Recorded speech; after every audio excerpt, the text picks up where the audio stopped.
So there's been a ton of major racing news breaking over the course of this week that has nothing to do with opioids or Chase Elliott, and I'd like to talk about a few of those topics right now. The first being Tony Stewart coming out and expressing an interest in going back and running the Indianapolis 500. Now, the last time he ran it was 2001, and since then, he hasn't really expressed a whole lot of interest, or at least public interest in running the race. He's always downplayed the press or fans talking to him about it. In fact, my friend Race Day 2011, Robbie Noonan, talked to him at a convention in Pennsylvania that I just happened to be behind him in line for, where he asked him very bluntly, would you consider running the Indianapolis 500 again? To which Tony replied something to the effect of, you see how well the other 48-year-olds that show up at Indianapolis do. Was that a shot at Buddy Lazier? I think it might have been. Anyway, Tony Stewart, at, ironically enough, the unveiling of the Ford Mustang body for NASCAR next year, a series that has nothing to do with the Indianapolis 500, and a manufacturer that has had nothing to do with the Indianapolis 500 or IndyCar since 1996, Tony decided to bring up IndyCar racing. I think that's just Tony Stewart. I would be interested to find out who was the one who decided to ask him about that. I wonder if Robin Miller snuck in and asked that question.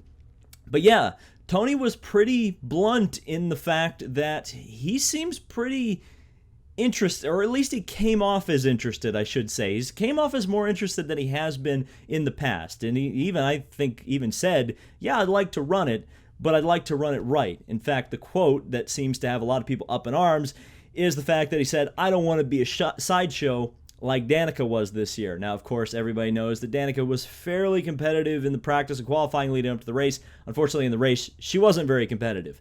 Tony mentioned that he would like to run a couple of tune-up races in the IndyCar series prior to actually participating in the event were he to do it.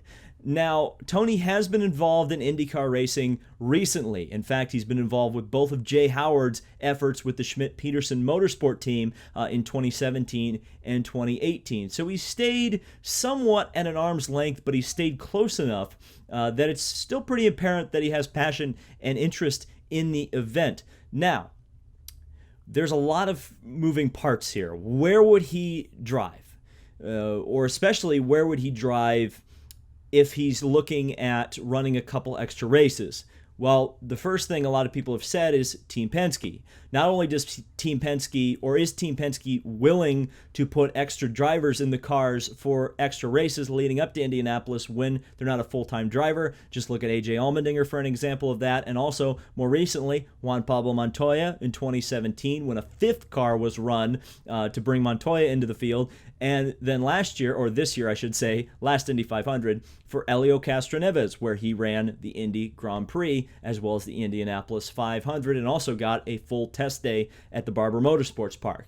Now, would Tony be willing to run road course races just to do essentially what Tony was talking about was he wanted to see how a seat would feel, how the setup of the car would change over the course of the race, a 200, 300-mile race. Would he be willing to do that work at a road course, potentially run at the back? Because, as Tony mentioned very clearly, the IndyCar guys are talented. They know how to set up their cars for the conditions, and someone coming in who has never done that before is at a distinct disadvantage. That's what Tony was getting at with the Danica comment, I think, even though it was a bit of a shade at a driver that was pretty clearly a Gene Haas hire and not really a Tony Stewart hire. But I have to wonder if Tony would be willing to do the road course races, because IndyCar racing hasn't been very oval heavy in recent years, and you would think that the most stuff would transfer to an oval race, and besides, just for ego's sake, Tony would probably be more competitive on an oval in an IndyCar, at least at this point in his career, versus a road course. Unfortunately, the one oval that was prior to Indy is gone for next year, which is Phoenix, which of course Tony has a lot of experience at, both in a Cup car and in an Indy car. And it's also kind of interesting to think that Tony Stewart has only had like 5 or 6 Indy 500 starts. He really hasn't had that many, and yet by many folks, including myself, he's considered one of the drivers that probably should have an Indy 500 win on his mantle. He's got 2 Brickyard 400s, so he does have the win at Indy, but he doesn't have a Borg Warner. And I think it's interesting to see the passion he has for the event. Because I did ask him when I got to meet him right after Robbie did, about 1996 and about going 237 miles an hour in practice and qualifying. And you could just see him light up. You could see him get very excited to talk about IndyCar racing. So clearly the drive, at least for the 500, is very much there. But I'm not sure I see it happening. There's so many things that have to go right. But I would say if he's going to run it, he should probably run it next year, especially if Fernando shows up. Because even though the American press isn't going to be particularly all over Fernando, aside from like the racer magazines and the kind of smart mark publications, the USA Todays and whatnot will be all over Tony. But there'll be less, there won't be 100% of the press going after Tony, rather than if Tony was to do it himself and not really have another star there or a star driver from outside of the kind of IndyCar bubble. He would have all the press. But if Fernando's there, the international press and some of the more prominent racing publications would probably be skewing towards Fernando, bringing some of that sideshow pressure off of Tony Stewart. And believe me, I would love to see Tony in the race. I would dearly, dearly love that. Again, like I said, I think he's one of the drivers who probably should have won the Indy 500, particularly in the IRL era. Just never got an opportunity that swung his way properly. But again, there's so many things that have to be said yes to, and who really out there outside of Penske could do it. And would Penske be willing to run a fifth car for Tony Stewart? I'm just not seeing it. I'm just not seeing it at this particular point. Again, a race with Tony Stewart in it is way better than a race without Tony Stewart in it. But we just have to look at this thing and say, is it possible to happen? And I would say at this time, probably not. So Chevrolet is going to trigger a lot of people with the car that was just recently revealed in testing at Road America, the Chevrolet C8R. Now, you may be able to tell immediately that this car looks significantly different than any Chevrolet GT car ever, and that's because it is a mid-engined car. In fact, I've kind of started coining it as the Chevy NSX because of its incredible similarity to the Acura NSX GT3 car. Now, here's the part of the story that's really going to annoy people.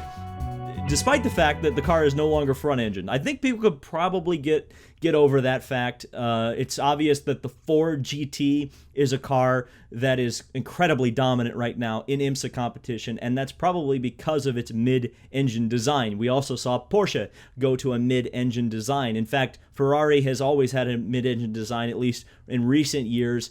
The only two manufacturers outside of Chevrolet that still utilize a front-engined platform are BMW and Aston Martin.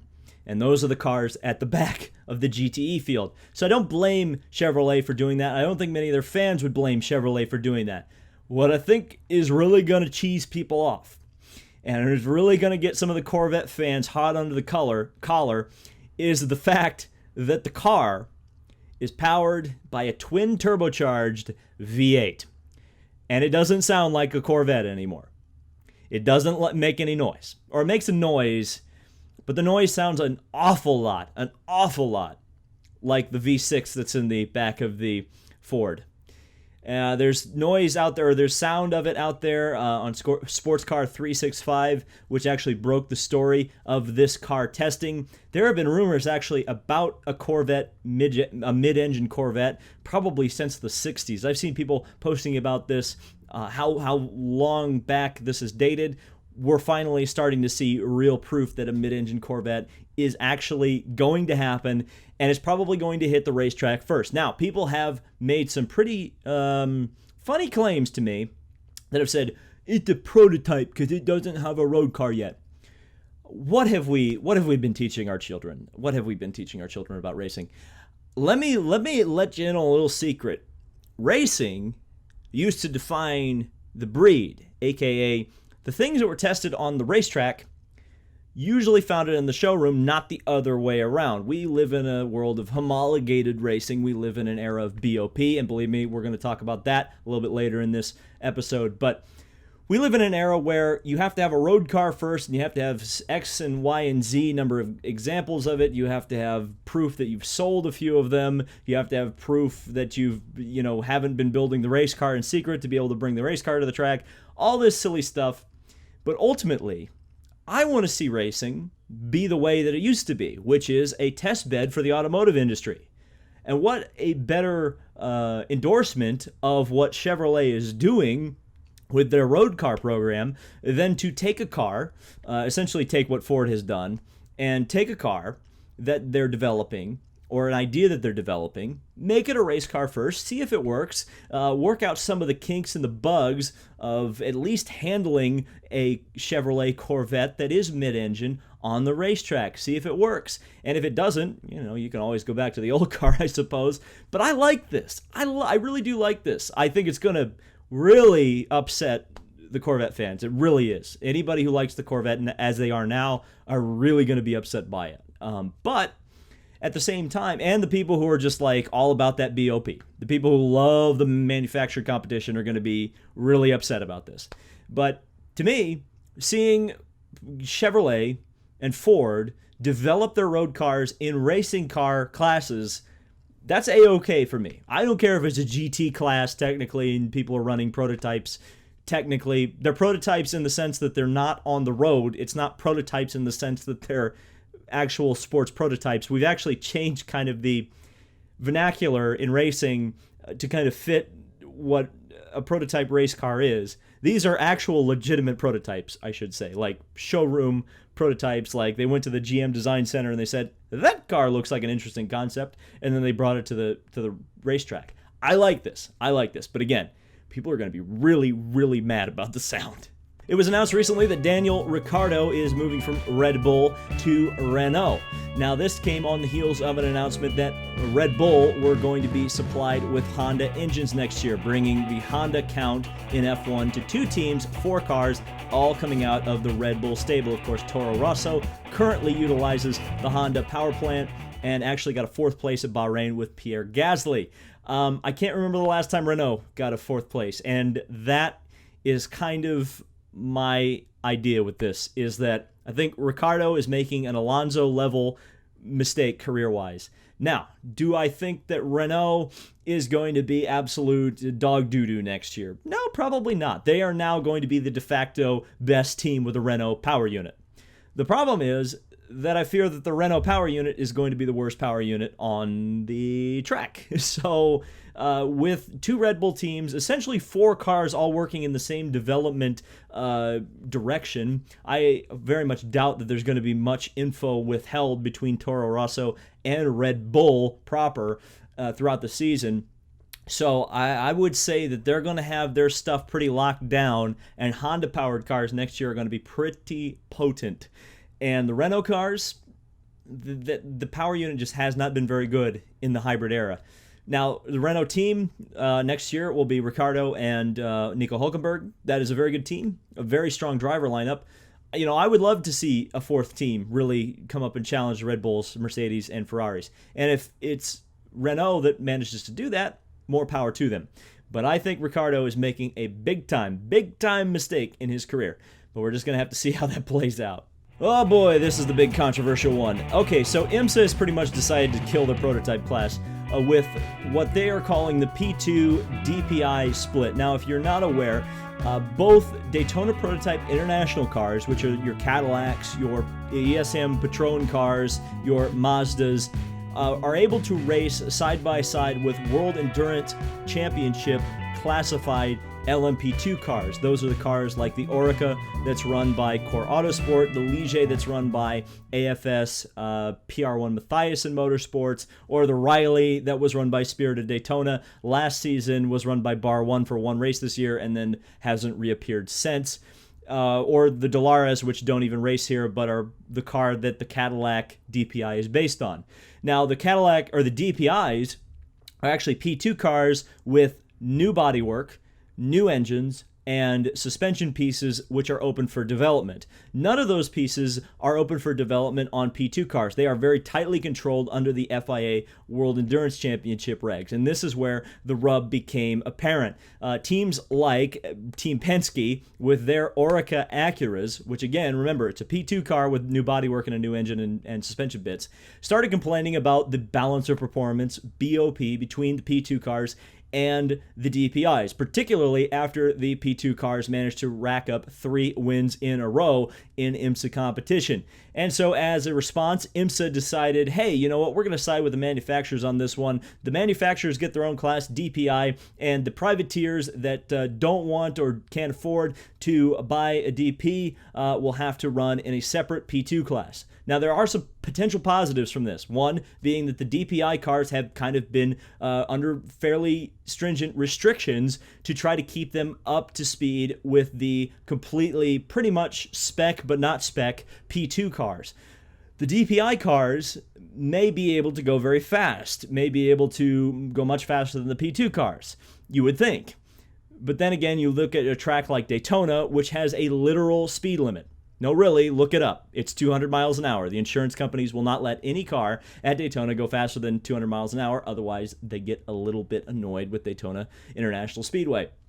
So will the DPIs and P2s really be a split class, or will it continue to be the kind of racing that we've seen, only now with a confusing split class for absolutely no reason?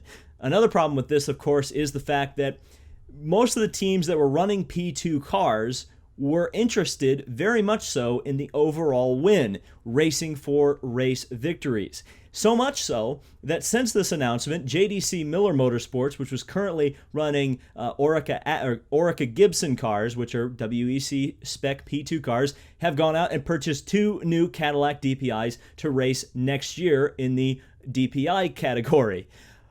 What's sad about this is that will bring the DPi class to somewhere in the range of 5 to 6 Cadillacs in that particular class. And with question marks surrounding the ESM team, which currently fields Nissans, it will essentially be a class which is vast majority Cadillac powered, and the rest will be a couple of Penske Acuras, a couple of Mazdas, and maybe 1 or 2 Nissans, depending on what happens with ESM post-Patron. I'm not happy about this at all. I think IMSA is making an absolutely monumental mistake, and the monumental mistake that you see from all sports car classes over the years. There's a reason sports car racing has never taken off. It's because they kowtow to manufacturers, they don't take care of their privateers, and when the manufacturers all leave, suddenly you've got a top class which has no cars in it, and the secondary class is now the class that's winning all the races, and somehow the marketing team has to explain to everybody why the slower cars are the ones that are racking up the wins and championships. It's absolutely silly, it's unfortunate, and it's really just hurting the people who can't really or don't have a lot of budget behind them. It's very silly to me that you're penalizing a Core Auto Sport or a JDC or a Performance Tech when Penske's got the budget, the enormous budget behind him to be able to race under any rule set. Very unfortunate. So that was me ranting and raving about a few random topics in motorsport. If you did enjoy this, leave a like on it. Leave me a comment down below if you'd like to see more of this and maybe some discussion topics for the next time. So thank you guys so much for watching. This has been David Land on YouTube, and we'll see you in the next video.